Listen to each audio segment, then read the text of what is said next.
We started the school year fully remote. So as you know, I mean, with COVID and the concerns around that, we've taken a very cautious approach to coming back to school. We spent the first semester in a remote learning atmosphere. And then we came back January 26th, the start of second semester, for an in-person hybrid. So we actually have an AM and a PM cohort. Students come 4 days a week, half a day, either in the morning or the afternoon. And as we were planning for that, we knew that music and theater is a big part of what we do. It's a big part of our students' lives. And we wanted to make sure that students had the opportunity to continue to do that work in groups here at the high school when we came back. So, I mean, I can share it's our teachers who came up with this. It's our music and our theater teachers who kind of looked at the regulations and said, okay, this is going to be a challenge for us. What if we looked at something creative? And that was a fantastic way to kind of solve this problem. And then we collaborated with our local health district, and they gave the sign off on that. And we've been doing this for 5 weeks, and kids are able to work together in teams to play together. I tell you what, I'm going to ask if you can describe the scene behind you to someone who would be blind. Well, so the scene behind me is we are currently in the Wenatchee High School auditorium. We've got students in they are a tent that's been modified. So when you kind of think about, we've got a tent, like a changing tent for camping and whatnot. And we've modified those to create a clear, visible screen in front so that students can see through that. And then we've got our students inside those tents with their instruments, and that is where they play during the time that they have music. When you first saw them in the tents, collective as they are now, what was your reaction? Well, I mean, let's be honest. Everybody looks at it and thinks this is a little funny. I mean, this doesn't look like your norm. But when it comes to creativity, sometimes that's just the way it goes. Something that maybe looks a little bit funny is highly effective for us. So that has been the case in this scenario as well. When you talk about some of your staffers who you said came up with this idea, where did they come up with this? Did this brainstorm, appear in their heads, or have they seen this elsewhere, or maybe you're not sure? I think this was kind of in collaboration with our local theater department in the community in Wenatchee. They were kind of talking about how to make this work, and I think it kind of came through those dialogues that they started to look at this. And then again, they're inexpensive, so it's not like it was a major investment for us to kind of dive in and try a couple things before we brought students back and make sure that again, this was kind of the safest way to go. When you talk about investment, here they are. It may look a little silly depending on who looks at it. They're still together. Correct. Yep. Talk about why that's an investment.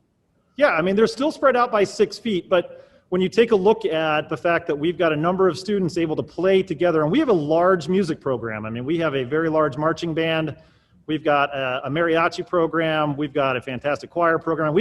All of this stuff is going. We did not want to give that up. It was really important for us to find a solution to that, for them to play together and not just play remotely.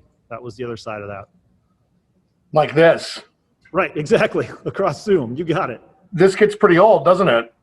Well, yeah, I'm not going to comment on that. Yes, it does. Of course it does. Yes. Yeah, we obviously crave human interaction. Our students are super excited to be back in our building. Our staff is probably just as excited, not probably, I know they're just as excited to have kids back in this building. And again, we took a lot of steps to make sure everybody was safe, and this is one of those steps. But again, we've been doing this for 5 weeks, and we've got some great mitigation strategies as students come into this building, and our kids have really been enjoying the opportunity to play together as a group. Yeah, certainly an answer perhaps for this use, but not one size fits all. It's not like you can outfit your football players in tents, right? Can you talk about limitations so far? Yeah, I mean, obviously, these have worked for our music program, but not something we've been able to adapt elsewhere. I mean, we are not putting these in every classroom, so I don't want anybody to think out there that this is the solution to having more kids in a classroom, because I don't think that would work. But in this scenario, it's worked really well. Where's your tent? Where's my tent? Well, I could get in one, but I will tell you, you do not want to hear me play an instrument. I will tell you that much right now. I love music, but I cannot play an instrument. Nor do you want to hear me sing. I will say that as well. Well, that was my next question. Yeah, okay. Are you able to identify numerically how many families decided to not return in person since this starts? Well, at the high school level, we have a couple opportunities for students. Obviously, we have a Running Start program that students can choose, which is through our local community college. We do have about 200 students that are connected to our Running Start program. We also have what's called our Wenatchee Internet Academy. So that's a 9-12 program allowing students to remain completely online. We've got about 140 students that are currently in the 9-12 grade range that are in that program.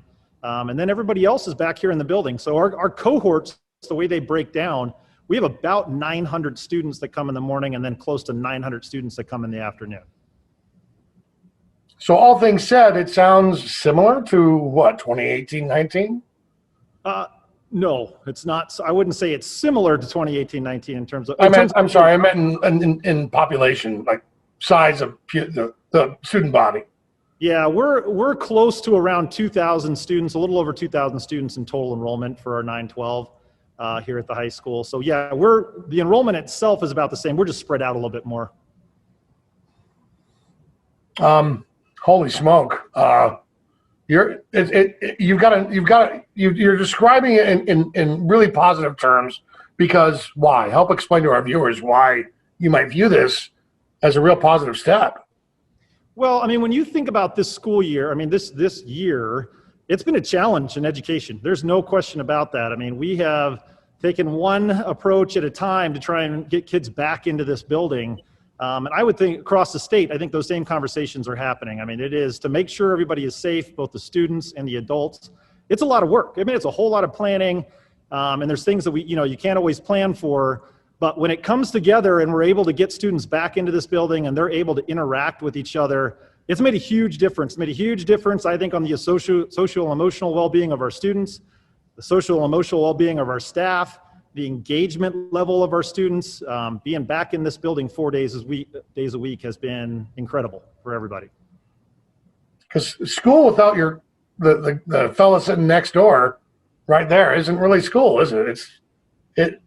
School from home doesn't feel the same. No, it doesn't. And I will say, even bringing students back, it was really interesting, especially early on. Students are very quiet. I mean, it was really interesting when they came back into the building, how quiet they were in the hallways, in the classroom. And the longer we're doing this, the more they're kind of branching out and getting a little bit louder and connecting with each other. But again, we've been doing this for 5 weeks. So there's others around us that have been doing this for longer, but we are excited about where we're at right now. I've just got one more question, and after that, I understand you might be playing us out. That's right. Yep, we're going to have the Golden Apple Band give you a little song here. The last question for you was, I'm not sure I have any more questions for you. Is there something else you'd like to talk about we haven't had a chance to talk about on the record yet? No, I don't think so. I just think that I really appreciate the way our school district has approached this. I think the methodical nature of being safe, but really being in collaboration with our health district. I think that they've done a great job of working slowly and methodically back to, we have students in our building, and we are obviously extremely hopeful that next fall we're back full time with all of our kids every day. So yeah, that's where we're at. I don't want to say it, but play me out. All right. Well, this is the Golden Apple Band from Wenatchee High School playing The Land of 1,000 Dances. Take over. 1, 2, 1, 2, 3, 4.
vote.